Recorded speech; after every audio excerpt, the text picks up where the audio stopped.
नमस्कार दोस्तों।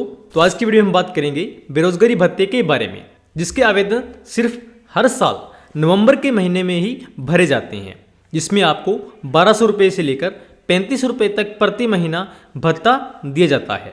तो अगर कोई नवंबर के महीने में आवेदन नहीं कर पाते तो उनको फिर 1 साल का इंतज़ार करना पड़ता है। तो आज की वीडियो में हम बात करेंगे कि नवंबर महीने में बेरोजगारी भत्ते की फाइल तैयार कैसे करनी है और कौन कौन इस भत्ते के लिए पात्र होंगे और क्या क्या डॉक्यूमेंट की आपको इसमें आवश्यकता पड़ने वाली है। तो वीडियो को पूरा वॉच करें और ऐसी ही सरकारी योजनाओं की जानकारी समय पर पाने के लिए चैनल को सब्सक्राइब कर लें। तो सबसे पहले हम जान लेते हैं कि इस फॉर्म के लिए आवेदन कौन कौन कर सकता है।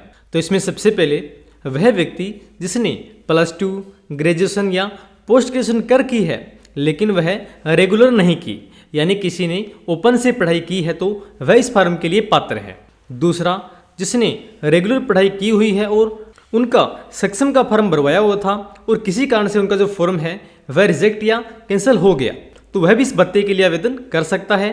तीसरा, जिसने जो अपनी पढ़ाई की है वह हरियाणा के अलावा किसी अन्य स्टेट से कर की है, जैसे पंजाब, राजस्थान व अन्य राज्य, चाहे वह स्टडी रेगुलर की हो या ओपन से, सभी आवेदन कर सकते हैं। और नंबर 4, इसके लिए आपका 3 साल पहले रोजगार कार्यालय में नाम दर्ज होना चाहिए। यानी भत्ते की फाइल के लिए सबसे पहले आपको रोजगार कार्यालय में नाम दर्ज करवाना होता है और उसके 3 साल बाद ही आप भत्ते के लिए आवेदन कर सकते हैं। और इसी के साथ इसमें इनकम का जो क्राइटेरिया है वह 3 लाख रुपये है। यानी अगर आपकी फैमिली आईडी में 3 लाख तक आपकी जो इनकम है वह वेरीफाइड है तो आप यह आवेदन कर सकते हैं। और अगर हम इसमें बात करें एज की, तो इसमें 21 वर्ष से लेकर 35 वर्ष का कोई व्यक्ति है तो वह यह फॉर्म भर सकता है। तो यहाँ पर आपको पता लग गया होगा कि इसकी पात्रता क्या है। तो अभी हम बात कर लेते हैं कि यह फाइल आपको किस प्रकार से तैयार करनी है। तो सबसे पहले तो आपको साइट विजिट करनी है harax.gov.in।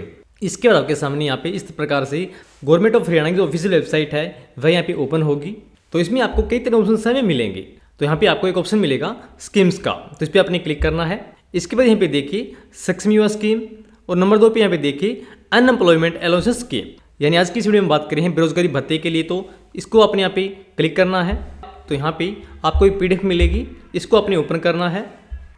तो इसमें आपको बेरोजगारी भत्ते के रिलेटिव सभी जानकारी इसमें मिलेगी कि इसके लिए कौन कौन पात्र है, किस किस को कितनी कितनी अमाउंट मिलेगी और इसी के साथ आपके पास इसके लिए क्या क्या डॉक्यूमेंट्स होने चाहिए उसके बारे में इसमें बता रखा है।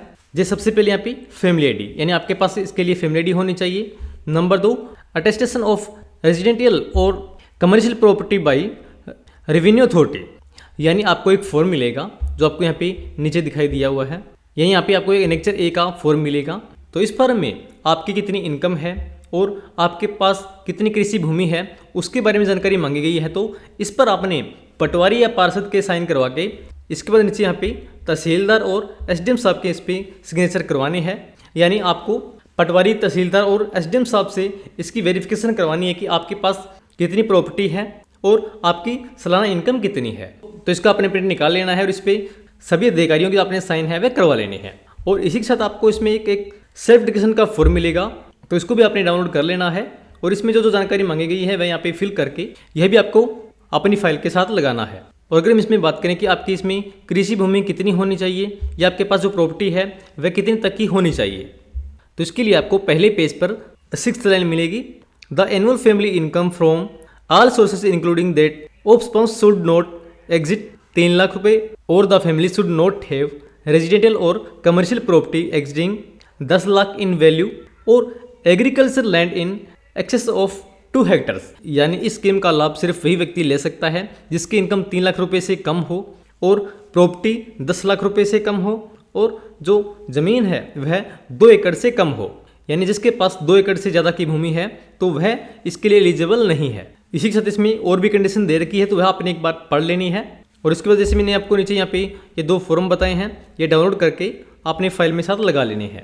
और इसके साथ इसमें आपको जो डॉक्यूमेंट्स दे रखे हैं वह भी सारे साथ संलग्न करने हैं। जैसे सबसे पहले आपकी फैमिली आईडी और एनेक्चर A और एनेक्चर B फॉर्म, और इसी के साथ number 4 valid ID card of employment registration currently on live registered, और इसी के साथ आपके पास एम्प्लॉयमेंट रजिस्ट्रेशन का वैलिड ID कार्ड भी होना चाहिए जो 3 साल से ज़्यादा ओल्ड हो। और नंबर 5 हरियाणा डोमिसाइल सर्टिफिकेट, यानी आपके पास हरियाणा डोमिसाइल सर्टिफिकेट होना चाहिए जो 30/1/2004 के बाद का बना हो। इसके बाद नंबर 6 पे यहाँ पे self attested copies of all the educational certificate, यानी आपने जो भी पढ़ाई की है वह सभी डॉक्यूमेंट्स की आपने सेल्फ अटेस्टेड कॉपी साथ संलग्न करनी है।